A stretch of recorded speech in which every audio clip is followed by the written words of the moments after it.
시작해 볼까요? 엘리아드의 책 용은 회귀의 신화 원형과 반복 책 같이 보세요. 제 2장 몇 페이지죠? 61조. 오늘은 그 시간에 대해서 얘기를 하는 것으로 시작을 해 보겠습니다. 사실 그 시간에 대해서 많이 얘기를 안 하고 이제 넘어가 버려요. 주로 공간에 대한 얘기는 좀 많이 하잖아요. 환경에 대한 이야기, 뭐 가정에 대한 얘기, 뭐 이런 부모에 대한 이야기, 어쩌면 공간, 내가 어디서 살았다, 뭐 어렸을 때 뭐 집이다, 이런 공간 얘기는 참 많이 하는데 시간 얘기는 잘 많이 하지 않는 편이에요. 근데 꿈에서 의외로 시간이 많이 나와요. 놀랍죠? 그러니까 어느 기차 시간이 있는데 늦은 거예요. 그래가지고 열차를 못 타고 돌아온다라든가 아니면 버스를 기다렸는데 버스가 바로 전에 뭐 떠나버렸다라든가 전부 시간에 대한 문제입니다. 굉장히 꿈은 그 시간에 대해서 중시해요. 그리고 우리 이제 상담에 있어서도 시간은 굉장히 중요합니다. 굉장히 중요하고 그 타이밍, 어떤 크로노스라고 하는 직선상의 시간 개념도 있지만은 카이로스라고 하는 right time, 적기, 어떤 그 상담 시간에 적기를 읽어낼 수 없는 사람은 실패합니다. 그래서 언제 어느 때 내담자와 상담자가 일치되고 상담자의 말이 내담자의 몸과 영혼과 몸에 이제 스며들 수 있느냐를 간파하지 못하고 아무 때나 얘기해 버리면 양분이 아니라 독이 되는 거죠. 그래서 그 시간에 대한 개념, 그 엘리아드가 얘기하는 그 시간이라고 하는 것은 계속 갱신하는 과정에 있고 그 갱신은 태초의 시간을 회복하는 겁니다. 그 태초의 시간을 회복할 때 치료가 된다는 거예요. 근데 우리는 이제 우리가 현재 당면한 문제에 집착해버리면 어떤 우리 인류가 나면서부터 소망한 소위 태초의 시간을 경험 못한다는 거예요. 그런 그 우리 안에는 소망이 있는 거죠. 응? 태초의 시간을 경험한다는 건 어떤 의미예요? 태초의 시간을 경험한다는 건 나도 잘 몰라요. 창조되는 그런 건가요? 창조 이전의 시대예요. 어쩌면 우리 기독교인들이라든가 아니면 많은 기독교인들이나 종교인들은 창조가 시작으로 알지만 사실은 그 이 지구와 우주의 창조는 창조 이전에 이미 신들이 있었고, 그 시절에는 어쩌면은 인간이 나오기도 전이었지만 그 어떤 신과 인간의 구별이라든가 어떤 인간이 신의 피조물 내지는 그 종으로 존재하지 않았던 때, 이제 이런 때인 거죠. 어쩌면은 생명의 기원이 시작하는 그런 때. 그럼 예를 들면 우리는 세속적인 시간에 묶여 사는데 세속적인 시간을 뛰어넘는 것을 태초의 시간으로 갈 수 있어요. 영혼의 시간. 영혼의 시간. 그러니까 영원한 시간인 거죠. 영원한 시간을 갈망하는 거예요, 우리는. 다시 말하면, 내가 몇 년 후에 죽겠다라는 것을 넘어서고 싶을 때, 생리적인 문제, 이런 것들을 초월해 버릴 때 우리는 영원한 안식의 시간을 기대하는 거죠. 우리는 영원한 안식처, 영혼이 쉴 수 있는 안식처에 대해만 생각하지, 안식의 시간에 대해서는 생각을 잘 안 한다는 거죠. 그래서 우리는 항상 그 영혼이 안식할 수 있는 시간을 그리워한다는 거예요. 그게. 그래서 보면은 그, 이제 달리, 여러분, 그 달리가 초현실주의자죠. 그래서 달리의 그림에 보면은 그 나무와 시계 이런 거 보면은 막 시계가 그 나무에 걸터 있잖아요. 쭉 구부러져 있잖아요. 이것이 어찌 보면은 그 달리가 의도했던 것은 시간의 유연성이에요. 그러니까 시간은 굉장히 경직돼 있단 말이에요. 1시간, 2시간, 3시간 모하면 넌 3시간에 와야 돼. 그러니까 넌 25분에 와라 그러면 25분에 와야 돼.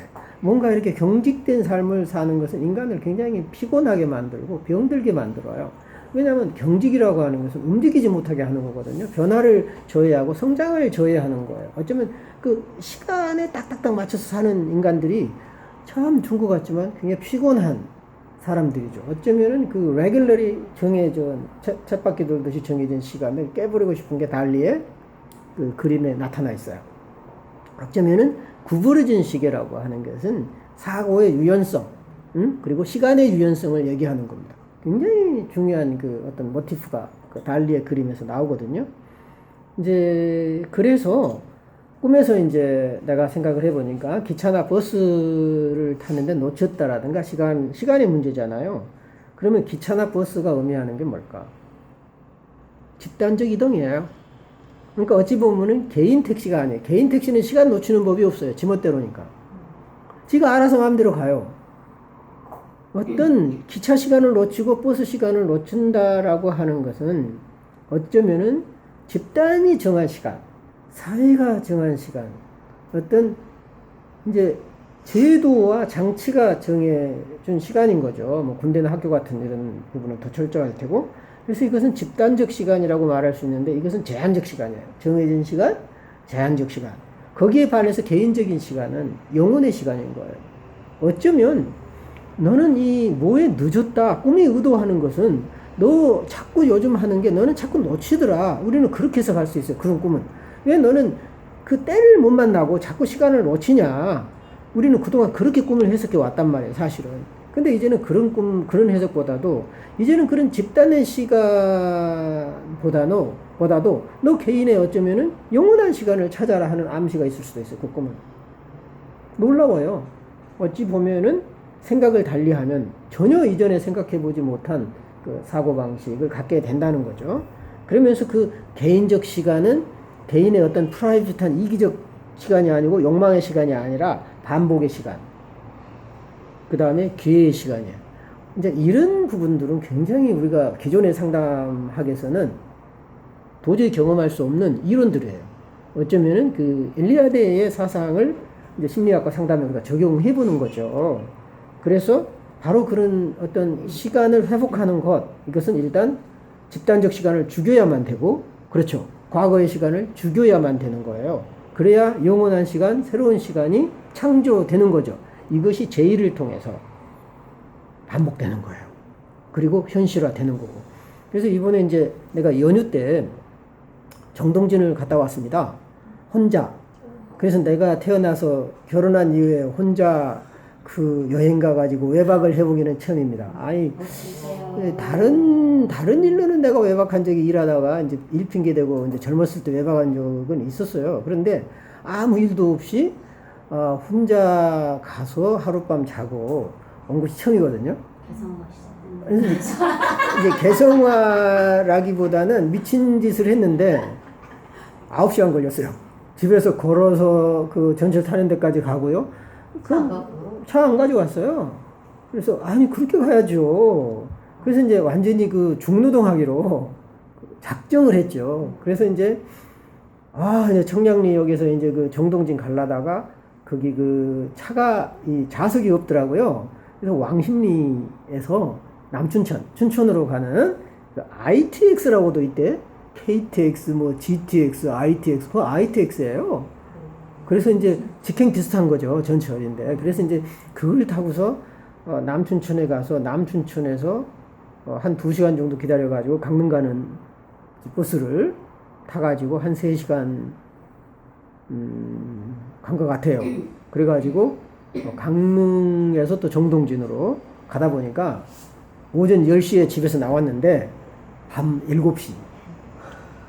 우리 9시간을 정말 허리 아프고 머리 아프고 정말 죽을 고생을 했습니다. 그리고 이 경치 좋고 쓸만한 데는 잠자리가 없어요. 그래서 이제 굉장히 후줄근한 데 들어갔더니 잠자리도 별로 안 좋고 그래가지고 참 내가 아주 그냥 막 밥도 겨우겨우 막 얻어먹다시피 겨우 해가지고 밤늦게 밥 먹고 그래서 이제 여행을 해가지고 그 다음날도 새벽같이 정동진에서 그 해돋이 제대로 보지도 못하고 흐려가지고 날씨가 그래서 이제 그 아침 7시 15분 차로 예약을 해서 그것도 새벽에 일어나서 예약을 했어요. 그래서 이제 버스로 올라다가 비가 온다 그러길래 기차로 하면 좀 더 낫겠다 싶어가지고 무려 청량리까지 5시간 반 기차를 탔어요. 완전 완행 기차예요. 그냥 가는 곳마다 서. 그래가지고 완행열차 타고서 내가 중학교 2학년 때 완행열차 타고 처음 지금 이제 옛날 완행열차는 지금 없어졌고 지금은 이제 무궁화가 완행열차예요. 그리고 그 다음이 새마을. 이제 그 다음에 이제 KTX거든요. 그래서 완행열차 타고 있는 역마다 이제 봤는데 굉장히 지루할 줄 알았더니 의외로 괜찮더라고요. 왜냐하면 열차가 공간이 넓다 보니까 덜 지루해요. 확실히 덜 지루하고 또 피곤하면 또 이제 뭐 스낵바라든가 이런 데도 한 열차 칸이 있고 이제 이러니까 돌아다닐 수도 있고. 그래서 그때 내가 느낀 게 시간이었습니다. 시간. 그래서 시간을 죽이자. 근데 주제는 그 시간을 죽이는 건데 바로 시간의 갱신이죠. 시간을 죽여야 시간이 갱신돼요. 그래서 내가 이제 느낀 게 정말 할 일 없이 백수가 논팽이들이 시간 죽인다고 그러잖아요. 그런데 나의 시간은 바쁜 시간을 죽이는 거예요. 그리고 하고 싶은 것을 포기하는 거죠. 희생하는 거죠. 응? 많은 할 일을 밀어놓고 간 거지, 뭐 시간이 남아돌아서 간 건 아니잖아요. 그래서 이거야말로 진정한 시간 죽이기다. 그런 느낌이 확 왔어요. 그래서 시간 죽이기. 저한테도 필요해요. 그러니까 여러분들도 나도 때로는 그 자기 주변에 있는 잡다한 시간들을 죽여서 아무 이유도 없이 그냥 가는 거죠. 응? 그래서 정말 어떤 그 시간이 주는 시간의 재갱신, 어쩌면은 그 통과 의례를 한 셈이죠. 그래서 이제 오늘 여러분과 함께 공부할 게 시간의 갱신에서 바로 그런 의미가 있구나, 그런 생각을 하게 됐습니다. 그러면서 이제 61페이지 밑에서 5째 줄에 보면은 이제 시간을 언제 갱신하느냐, 새해 첫날에 대부분 하죠. 그리고 새해 첫 주에 하거나, 대부분의 원시 사회에서 새해는 새로운 수확물에 대한 금기의 해제와 일치한다.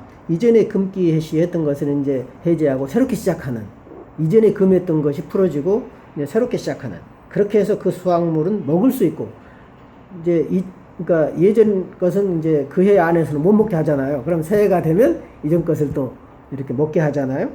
또 무해한 것으로 공동체 전체에 공포되는 거다. 이래서 이제 그 제의를 통해서 주로 했고요.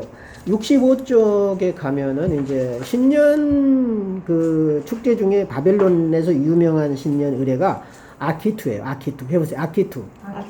그 아키투 페스티벌이라고 그러는데, 아키투 축제라고 하는데, 밑에서 넷째 줄 보면 아키투 축제가 치러지는 12일 동안, 이제 그 당시 바벨론의 최고신은 마루둑입니다. 마루둑. 이런 의례가 생겨난 것은 사실은 창조신 이후에 생겨나요. 대개. 그래서 이제 원래 그 바벨론에서 이제 최고 태초의 신은 티아맛과 압수죠. 티아맛이 바다의 신이고 압수는 지하수의 신이잖아요. 그래서 이제 그 두 신의 이제 몸통으로 이제 그걸 죽임으로 해가지고 티아맛이 그 몸을 원래 신, 최초의 신을 해체시켜서 우주를 만듭니다. 땅을 만들고 인간을 만들죠. 그래서 인간은 태초신으로부터 파생해요. 그렇기 때문에 그 태초신을 그리워하고 갈망하는 겁니다. 놀랍잖아요.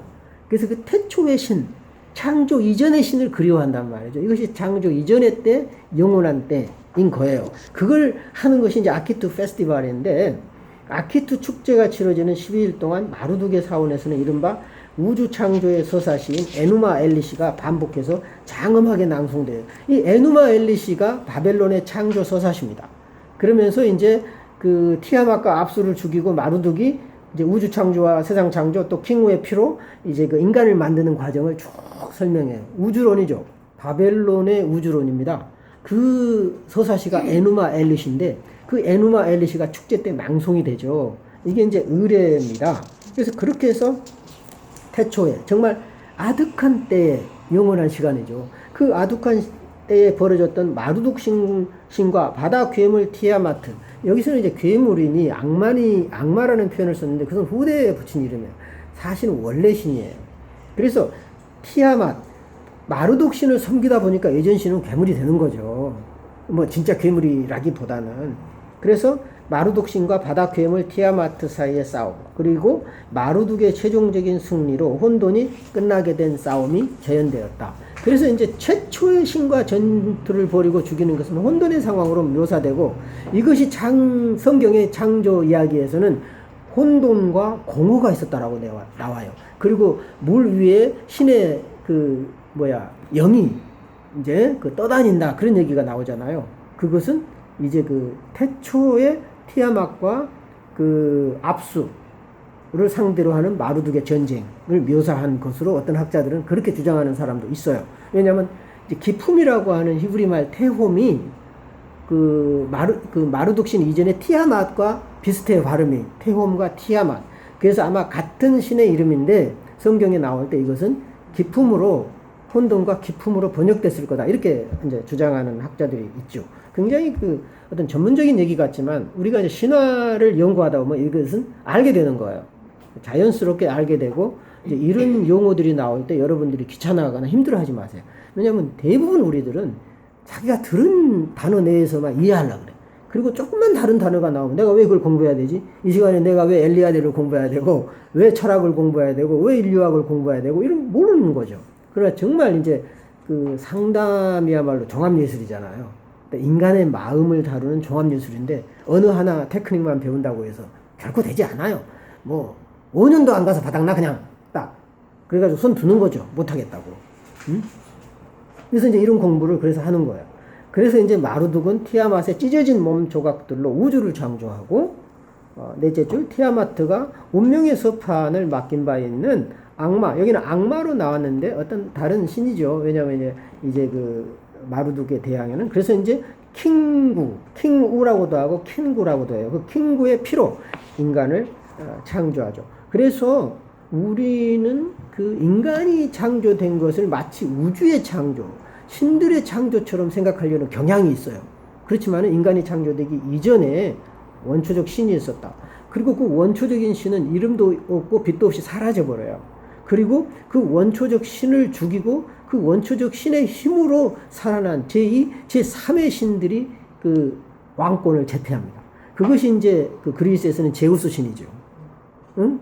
그리고 제우스 신 이전에 이제 뭐가 있어요? 하늘의 신은 우라노스가 있고 땅의 신은 가이아가 있잖아요.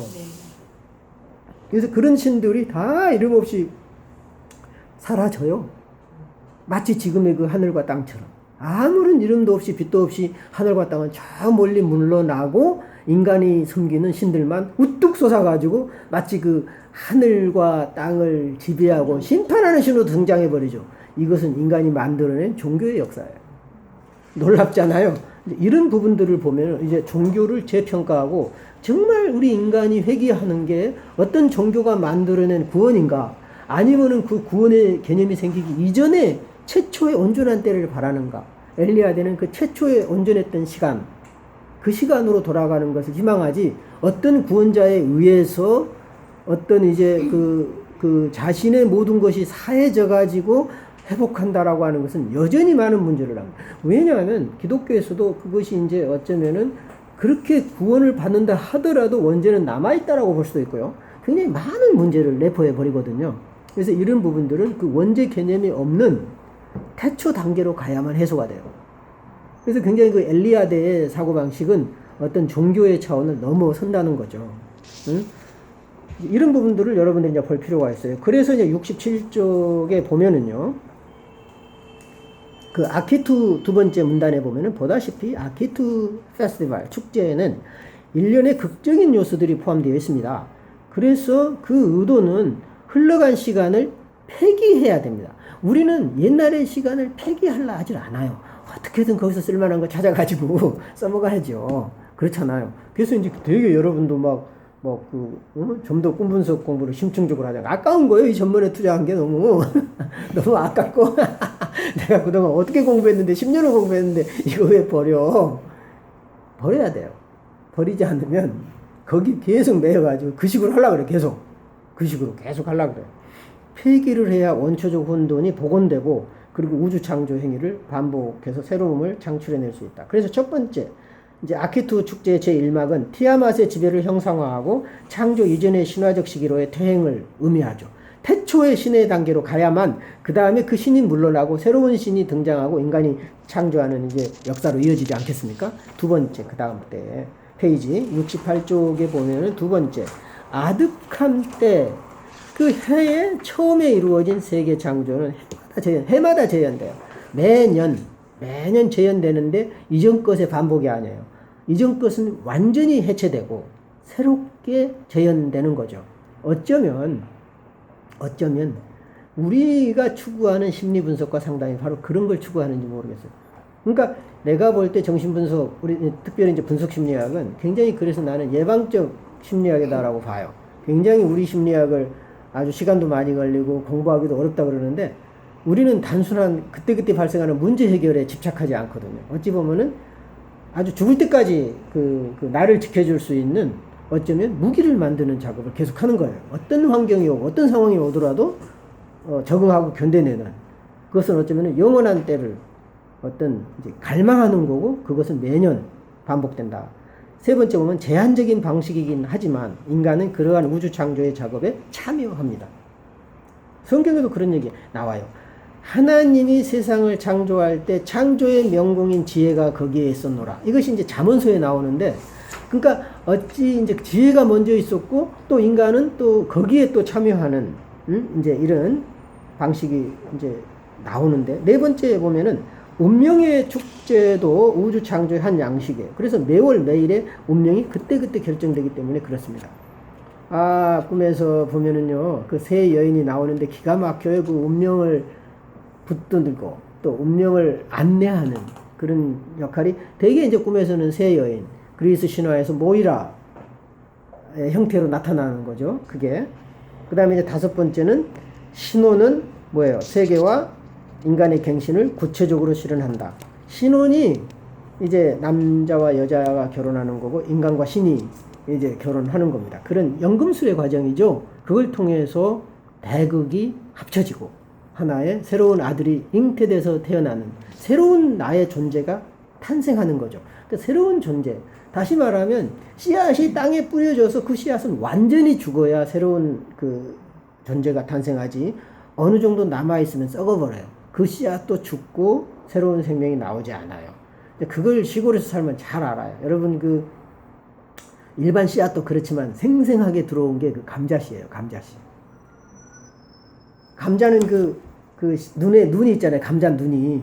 그래가지고 하나가 더 이제 있으면은 감자 눈 중심으로 잘라요. 이제 눈이 안 잘리게 여러 토막을 내요. 눈이 있으면 그게 씨앗이 나오는 곳이에요. 하나를 다 안 심잖아요. 그래가지고 이제 그 눈 중심으로 잘라놓은 거를 땅에다 심죠. 그러면 거둘 때 되면 어때요? 옛날 것이 이제 형체가 거의 없고 녹아지고 거의 뭐 이런 이제 됐고 먹을 수 없는 상태로 완전히 이제 부패되어 있고 이제 새로운 것이 주렁주렁 달려 있죠. 굉장히 아주 리얼하게 느껴져요. 그걸 보면. 그러니까 일반 씨앗은요 눈에 보이지 않기 때문에 그냥 뿌려놓으면 지가 저절로 나겠지 이런 생각을 하는데 감자 씨를 보면요 굉장히 막 그게 느껴져요. 그 몸통아리가 느껴지고 썩은 부분은 어떻게 보이고 새로 태어난 것은 어떻고. 저도 이제 제가 농사진 건 아니었고 집사람이 시골에서 농사질 때 감자 캐다가 그런 느낌을 본 적이 있죠. 거기 보면은 71쪽에 보면은 우주 창조의 주기성이 나오죠. 밑에 그렇죠? 세계의 창조는 해마다 되풀이된다. 매번 새해를 한 시대의 계시로 바꾸어 버리는 우주 창조 행위의 이 영원한 반복은 죽은 자들을 되살아나게 합니다. 육체의 부활을 믿는 이들의 희망을 유지시켜줘요. 죽은 자들을 부활시킨다라고 하는 말은 죽어있는 상태에 있는 우리의 원형을 일깨운다라는 말하고도 같아요. 융심리학에서 보면. 우리 안에 집단적으로 무의식적으로 잠재되어 있는 죽은 듯이 숨어있는 어쩌면은 그 원형을 우리가 어쩔 때는 깨울 필요가 있는데 가만두면 지가 폭발적으로 일어나면 굉장히 힘들어져요. 감당할 수 없을 정도로 이제 힘들어지죠. 그래서 이제 72쪽 셋째 줄에 가면은 세계가 무화, nothing, 무화되고 아무것도 없는 상태가 되고 다시 창조되는 그 신화적인 순간입니다.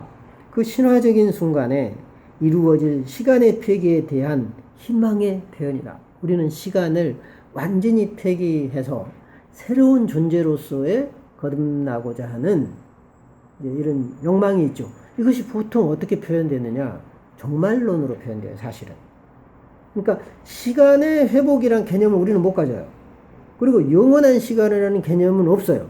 단지 암시적으로 이제 참 이런 말은 안 좋은 말이에요. 저희 어머님이 얼마나 살기가 힘들었으면 살아계셨을 때 정말 그 옛날 분들 힘들었잖아요. 자식 키우고 제일 어머니의 인생 목표는 자식을 고아원에 안 보내고 그 스스로 키워내는 거.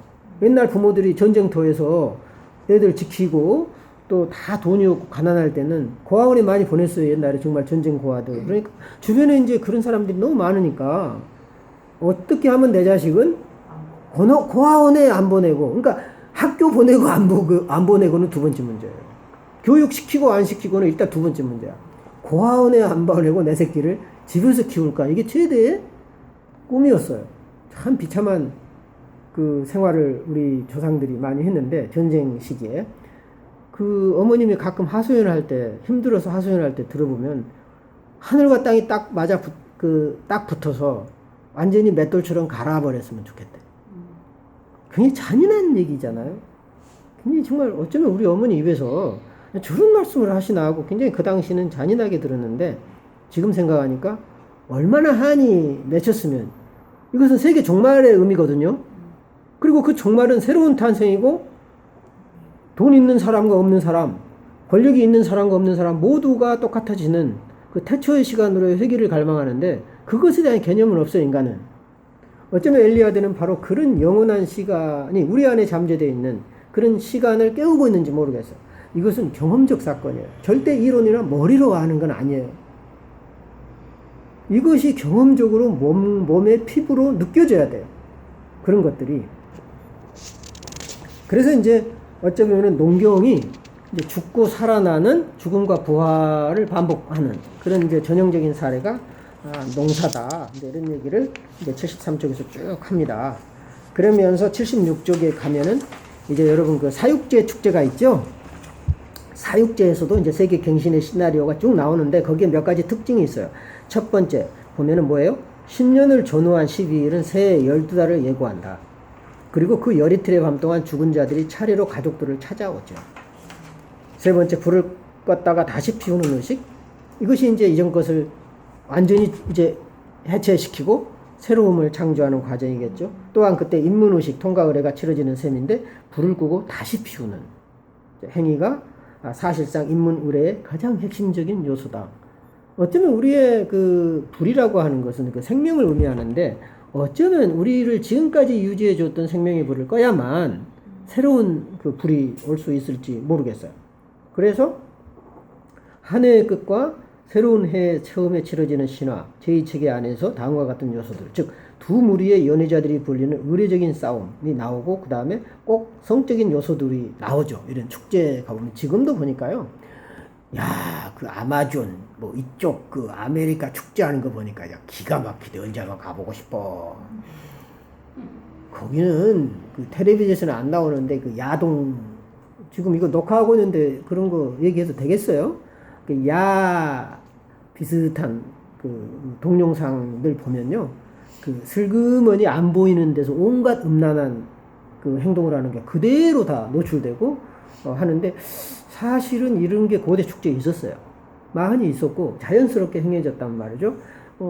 이제 우리나라에는 이제 그렇게 야한 축제 때 야한 것이 있었는지는 모르겠지만, 그 우리나라의 그 탈춤들, 그리고 하회 탈춤이라든가 이제 보름날에 양반하고 상놈들이 구별 없이 그날은 무조건 나가서 만나는 날이 있었잖아요. 그러면 가서 어울리기도 하고 이런 축제들이 있었어요, 우리나라에도. 이런 이제 그 축제들이 고대 그 축제의 내용을 이제 담고 있고 그것을 반복하는 이제 이런 거죠. 그래서 그 80쪽에 보면은 밑에서 여덟째 줄을 보면은 이제 축제에 대해서 나왔는데, 그 너댓새 동안 계속 춤을 춘 다음에 이루어지는 죽은 사람들과의 집단적이고 대대적인 소통을 통해서 정령 무도 종교가 세상의 종말을 앞당기려 했다. 이게 이제 세상 복음과 관련한 정령 무도 종교가 있었다고 그래요. 그래서 정령 무도 종교가 어쩌면 세상의 종말을 앞당겨서 하루빨리 새로운 세상이 오기를 갈망하는 거죠. 이것이 이제 기독교 교단에서는 이단 종파로 하고, 이제 정말이 빨리 와서 새로운 세계가 오고 몇몇 사람은 구원받는 식으로 변질되고 타락되는 경향이 있는데, 원래의 의도는 뭐냐면은 인류가 가지고 있는 것은 모든 사람이 죽고 모든 사람이 해체되고 새롭게 태어나는 거지, 어떤 종교가 말하는 몇몇 사람만 선택받아서 하는 건 아니라는 거죠. 이제 그런 것이 이제 굉장히 이제 차원이 다른 거예요. 그러면서 시간을 앞당기려고 했던 노력, 그게 어디서 나타나죠? 성장을 앞당기려고 하는 노력이 어디서 나타나요? 연금술. 연금술을 준비하는 사람이 연금술이 그런다고 안 나오나요? 틀릴까봐. 그 연금술이 소위 어떻게 보면은 그 광물질은 고체잖아요. 고체인데 이거는 액체화된, 고체를 액체화시켜서 그 고체가 성장하는 것은 시간이 많이 걸려요. 수정이 성장한다거나 금이 성장한다든가 은이 성장한다든가 철이 성장하는 것은 시간이 많이 걸리잖아요. 근데 이것을 좀 더 액체 광물로 해서 그것을 합성시켜서 빨리 하는 거예요. 어찌 보면 예전에 담금질의 변형이 연금술로 볼 수도 있어요. 그러니까 어쩌면 야금술사들이 철을 재련할 때 철을 두드리고 합금하고 열을 처리해가지고 막 한 것을 어쩌면 이제 시간을 앞당겨서 새로운 구원자의 탄생을 바라는 그 연금술에는 시간에 대한 개념이 있어요. 근데 참 아이러니는 시간이 엄청 많이 걸리는 야금술은 의외로 빨리 끝나고요. 시간이 잽싸게 액체로 빨리 끝나버릴 것 같은 연금술은 무한히 이루어지지 않고 어찌 보면은 영원한 신비로 이제 남는 그런 아이러니가 생긴 거죠, 어쩌면. 연금술로 해가지고 실제 금을 만들면 빨리 만들어버리면 좋았지만 거의 뭐 그런 경우는 거의 없으니까 오히려 시간을 빨리 하려고 한 게 오히려 더 그 영원한 시간을 경험하는, 정말 이것은 그 놀라운 경험이에요. 시간을 당겨서 금을 빨리 채취하려고 하는 인간의 욕망이 영원한 시간을 경험하게 했다는 거, 연금술을 통해서. 놀라운 경험인 거죠. 이거는 내가 연금술에 대한 재해석이에요. 나의 재해석이에요. 그래서 이제 그 시간의 이제 끊임없는 갱신에 대해서 81쪽에 쭉 나옵니다.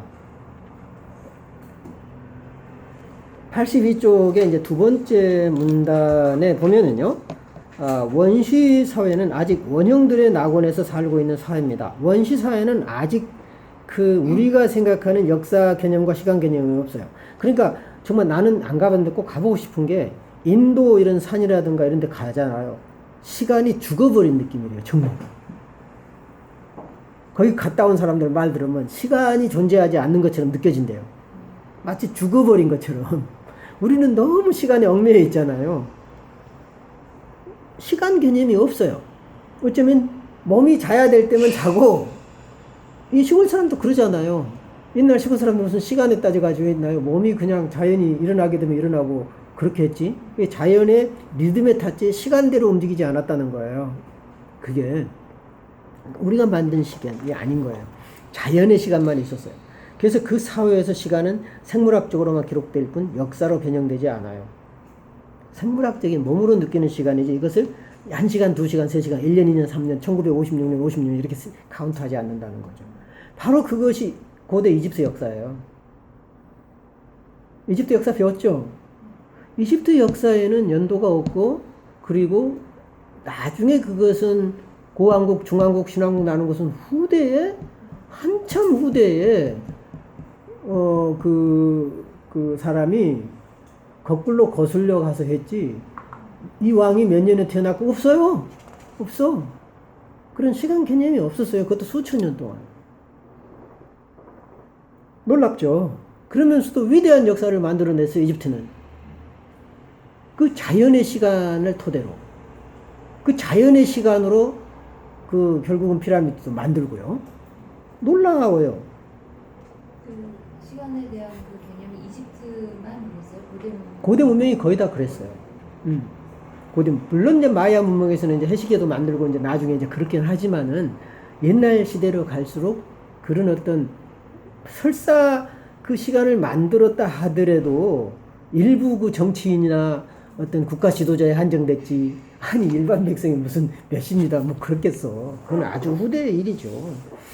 다시 말하면 시간의 포식작용이 사건들의 비가역성을 드러내 보임으로써 인간의 의식에 영향력을 행사하는 일이 없는 것이다. 다시 말하면 시간이 흘러가면서 다시 되돌아갈 수 없게 만들어버리는 거죠. 오늘날의 우리가 현대인의 시간 개념은 되돌아갈 수 없는 시간으로 만들어버려요. 그건 우리의 본성이 아닌 거예요. 우리는 언제나 되돌아가요. 언제나 되돌아가고 있어요. 영원한 때로. 그리고 되돌아가지 않으면요 몸이 아파. 지금 가만히 보니까 이해가 되는 게 되게 환상적인 사람들 있잖아요. 응? 이상적이고 환상적인 사람들을 보면 늘 그 영원한 시간을 찾아 헤매는 것 같아요. 지금 생각하니까. 현대의 시간에 안 맞는 거예요. 현재 시간에서 찾을 수 없어요. 본인의 그 어떤 바램을, 그 욕망을. 그러니까 늘 그 분열자들의 그 환상을 보면은 그 영원한 그 태초의 때를 암시하는 환상들이 나올 수밖에 없어. 응? 그 현재를 완전 초월해버리는. 그게. 돌아가는 거랑 좀 다른. 그렇지. 과거로 돌아가면 신경증이에요. 과거의 기억에 매이면 신경증이야. 정신분열자들은 과거의 기억 매이는 게 아니라 갈망, 그리워하고 갈망. 신경증이야. 여전히 그 사람은 그 정신분열 가기는 멀었어요. 정신분열자들은요, 과거를 후회는 해요, 가끔. 응? 후회하고, 나름대로의 수치도 겪어요. 수치도 겪고, 분노도 있고, 그 안에 공포는 많이 있는데, 거의 모든 감정이 죽어 있고, 그 모든 감정을 환상으로 덮이죠. 쌓아버리죠. 그러면서 환상의 힘이 워낙 강하기 때문에, 본인의 개인 감정이 아무것도 아닌 것처럼 죽어버려요. 그리고 아주 냉소적이고 냉담하게 바뀌어버리죠. 그런데 과거에 여전히 연연하고 있으면은 희망이 있는 거예요. 치료 가능성이. 안타깝지만 치료할 가능성이 있는 거죠. 아직은 정신분열로 가기 전이니까. 그래서 그런 원시사회들은 악의 축출과 죄의 고백을 통해 주기적으로 갱신돼요. 이 악이라고 하는 게 뭐고 죄라고 하는 게 뭘까? 이것은 우리가 생각하는 그런 개념이 아니에요. 악을 없애고 죄를 고백한다라고 하는 것은 어쩌면 우리의 실존적인 삶 자체를 고백하고 우리의 그 삶 자체를 회고하는 거룩한 희생 제사와 같은 거지. 이것이 내가 특별히 사기를 치고 못된 짓을 해서 회개하고 다시 태어나는 그런 개념이 결코 아니라는 거. 그러니까 이 해석을 잘해야 돼. 그래서 이 우주 창조의 반복을 통해서 집단적인 재생이 일어난다. 그래서 어찌 보면 원신이 갖고자 하는 집단성이라고 하는 것은 지금 오늘날 갖고 있는 사회적 질서인 집단의식과는 상당히 달라요. 원신이 갖고 있는 집단의식이라고 하는 것은 융이 말하는 원형의 세계, 집단무의식의 세계, 죽은 자의 세계. 그렇죠? 그 죽음 속에서의 생명이 있는 세상. 그런 세계인 거죠. 응? 어쩌면은 생물학적인 죽음을 넘어선. 그래서 이제 그 융이 그 죽은 자에게 보낸 일곱 가지의 그 설교에서 보면은 그 죽은 자들에게서 배워라. 그리고 죽은 자들이 제 역할을 못할 때는 산 자가 죽은 자를 가르쳐라. 뭐 이런 얘기까지 해가지고 융이 자기 아버지를 가르치는 일까지도 이제 죽은 아버지를 가르치는 일까지도 벌어지지 않습니까? 그래서 이제 83쪽 밑에서 다섯째 줄 보면은 모든 죄인은 신성한 원형을 모방하고 있다는 거.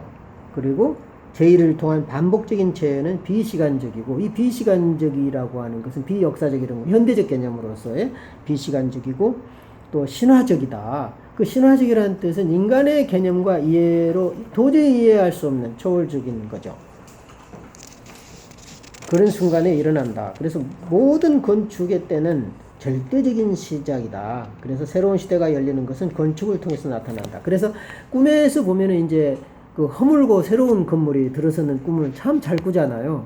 어떤 이전 것을 완전히 쓸어버려야 새로운 창조가 일어나요. 그러니까 대부분 꿈에서 보면은요, 수리한 개념은 잘 안 나타나요. 묘하죠.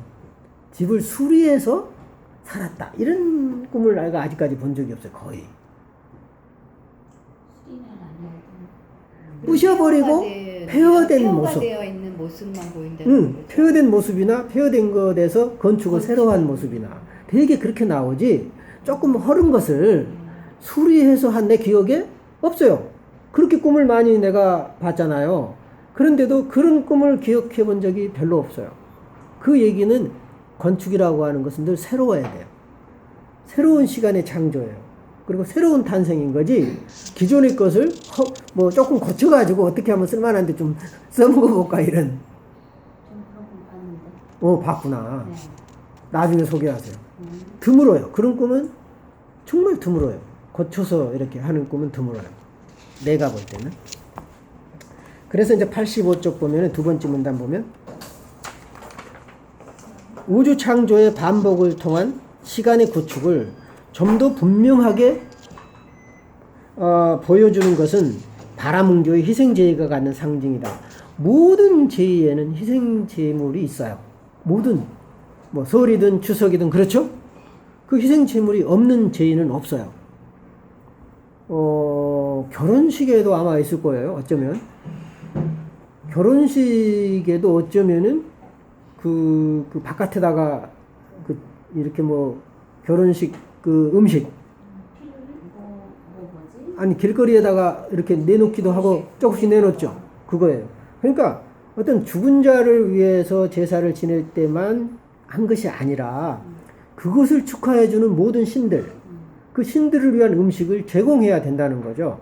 이것은 우리가 바치는 희생 제물인 거예요. 어쩌면. 그래서 모든 것에는 그런 희생 제의가 있다. 그리고 그 희생을 통해서 새로운 창조가 일어나는 거죠. 그래서 내가 놀라운 얘기를 했잖아요. 결핍이 보상을 이룬 것이 아니라 뭐가? 희생이 보상을 한다 그랬죠. 심리치료에서 상담에서 대단히 중요한 거예요. 네가 이게 부족하니까 상담받거나 치료받고 그러면은 보상받을 거가다가 아니야. 결국은 최종 보상은 네가 희생하지 않으면, 네가 죽어 넘어지지 않으면 안 돼. 그냥 거저 얻어지지 않아. 그래서 어찌 보면은 죽어야 살아. 한마디로 말하면. 응? 죽어야 살지. 나 안 죽고 기어이 뻗댕기다가 어떻게 좀 살아볼까 하면 안 돼. 결국은 죽을 때까지 몰아가. 억지로 죽을 필요는 없겠죠. 어정쩡하게 그냥 마지못해서 죽어야지. 의도적으로 우리는 또 죽을 수도 없어요, 사실은. 그래서 85쪽 밑에서 두째 줄 보면은 원초적인 통일성을 복원하려는, 달리 말하면 창조 이전의 전체성이 나오죠, 이제. 창조 이전의 흠없는 전체성을 회복시키는 희생제의, 희생이 따른다. 희생제의 수행자의 의식적인 노력은 원초적인 통일성, 원초적인 전체성을 갈망하는 인도 정신의 아주 중요한 특징이다. 인도 정신이 되게 그래요. 인도가 보면은 이제 인도의 예술 작품이라든가 이렇게 보면은 이제 겉으로 드러나는 것보다 내면의 전체성을 추구하는 시바의 여러 팔들도 그렇고요. 이제 모양을 보면은 그게 만다라 꼴이고 원형 꼴이고 정체성을 의미하잖아요. 그래서 그런 그림이 인도에는 굉장히 많고, 인도 예술을 볼 때 어떤 보이는 것을 보이는 것이 아니라 그 보이지 않는 이면을 겉으로 표현하려고 굉장한 노력을 해요. 그런 차원에서 이제 이런 얘기를 한 겁니다. 그 중요한 얘기가 88쪽에 있습니다. 굉장히 우리가 엘리아데 공부를 하는데 왜 이렇게 심리학적이고 굉장히 깊어요. 심리학적인 통찰력이. 거기 보면은 생명은 맨 밑에서 7째 줄 뭐라고 그랬습니까? 생명은 회복될 수 없다. 이게 이제 회복이라고 하는 게 리카바, 그리고 리페어, 수선하는 거예요. 이 잘못된 것을 교정하고 고쳐서 생명이 오는 걸로 착각하지 마라. 일단 고친 것은 고친 것이지 새 것은 아니에요. 그게 이제 속된 말이 있는데 안 하겠습니다. 이건 굉장히 아주 속된, 얼른 우리가 알아들을 수 있는 속된 말이 있긴 합니다만, 지금 여기서는 녹화 중이라 그런 말을 할 수가 없어요. 굉장히 내가 아주 말을 굉장히 조심히 지금 하고 있는 편이죠. 이게 공중파를 타는 거기 때문에. 그래서 생명은 회복될 수 없어요. 회복된다는 얘기는 수선해서 고쳐질 수 있는 게 아니에요. 생명이라고 하는 것은 우주 창조의 반복을 통해서 영원한 상태로 되돌아감으로 인해서 재창조될 뿐이다. 생명은 재창조되는 거지 회복되는 개념이 아닌 거죠. 그래서 이런 것은 치유 제의에서 아주 분명하게 드러난다. 이제 치료를 위한 예배라든가 제의들이 있죠. 고대인들이 하는 이런 데서 이제 그런 것들이 이제 드러난다는 거죠. 그래서 우주 창조 신화의 음성, 이제 에누마 엘리시라든가 그죠? 에누마 엘리시를 계속 낭송했어요. 아키투 페스티벌에서. 왜 그 티아맛과 압수, 티아맛을 죽인 마루둑을 찬양하는 것처럼 보여요. 왜냐하면 마루둑이 보낸 사람이 바벨론의 왕이니까. 그러니까 마루둑의 대리자니까 그 마루둑의 대리자인 왕을 칭송하기 위해서 에누마 엘리시를 부른 것 같지만 사실은 그 이면에는 원초적인 시대로 돌아가려고 하는 인간의 열망이 담겨 있고 그것은 치료의 핵심을 이룬다. 그럼으로써 온전한 치유가 이루어진다는 거죠. 우리가 이제 결혼해가지고 살고 죽어서 다시 이 세상에 오면은 나랑 결혼할 거야. 그 얘기 많이 하잖아. 그러면 대부분 사람들은, 어떤 사람들은 나는 당신하고 또 하고 싶어. 그렇게 말을 하지만 속으로는 어때요? 최소한 그걸 누가 알아? 이제 그런다든가 아니면 아이 안 살 거야. 그러고 싶죠. 어쩌면은 이것은 현재 남편이나 아내가 싫거나 좋고를 넘어선 말 같아요. 지금 생각하니까. 어쩌면은 죽어서 다시 태어난다라고 하는 것은 온전한 해체, 그리고 그 재생을 의미하는 거지 이전 세계의 연장이 아니라는 거예요. 바로 그게. 아마 이제 그런 그 재생과 윤회의 개념이 아마 이제 그런 개념일 겁니다. 그래서 모든 생명의 으뜸가는 모델인 우주 창조의 재현을 통해서 사람들은 환자의 육체적인 건강과 정신적인 온전함의 회복을 기대한다. 이제 어떻게 융이 말하는 온전성, 전체성으로 가는가?